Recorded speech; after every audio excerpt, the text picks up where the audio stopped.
Alright, here's a little concept here for some people who think they really need to get their repeaters, their cakes, their shells or whatever.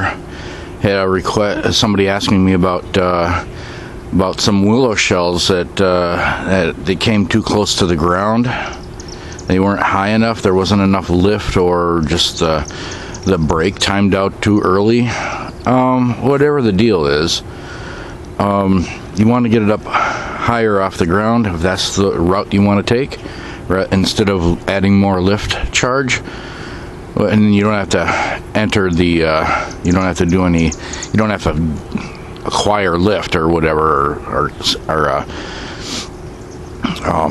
cannibalize something, some other thing. So here we go. It's an idea. Build something better than this. You want it to go full length, I would think. That's the way I would do it. This is just something I had on hand just to demonstrate what I'm talking about. But you could get you can use plywood, and if you use plywood, what I would do is I would put a good 2x4 frame underneath it, you know, well, here and here. And there's another way you could do it also, is have it assemblable and even go with a frame across the top, so you could have a large, you know, a whole bunch of whatever you want to, you know, cakes or even fountains. I'm telling you, fountains should be, a good fountain should be elevated because of the dross coming down. And you can also, and the audience would be facing this, audience facing that way.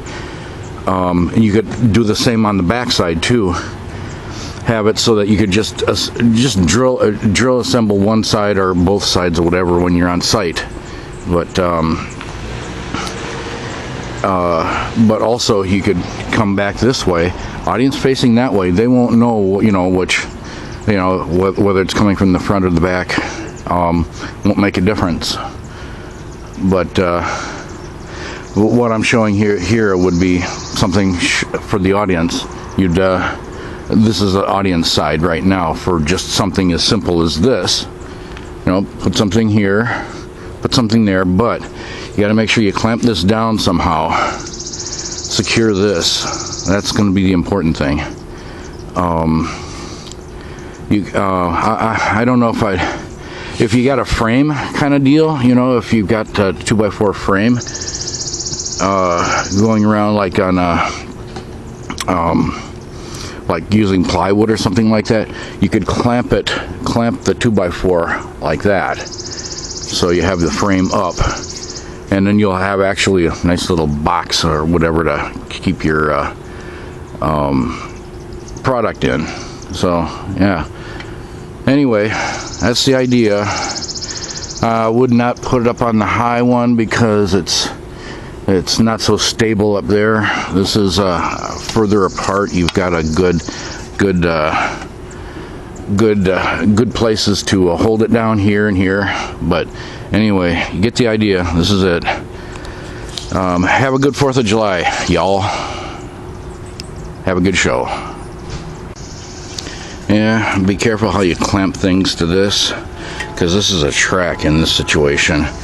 When you put your clamp on, have wood behind it and on both sides of the clamp, so that you're not going to damage this, and then you should be fine.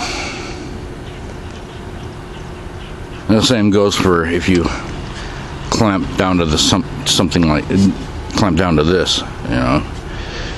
That's it.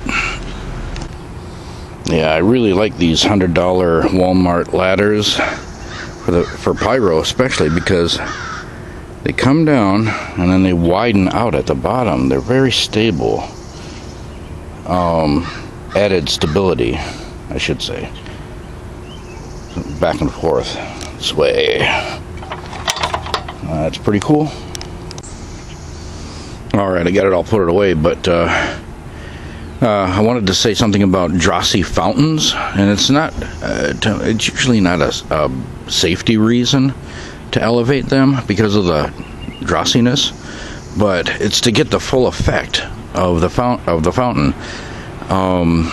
They're more spectacular when they're up elevated, and you get to watch all that dross fall down. You know, it's the willow effect kind of deal. Everybody knows about the willow effect.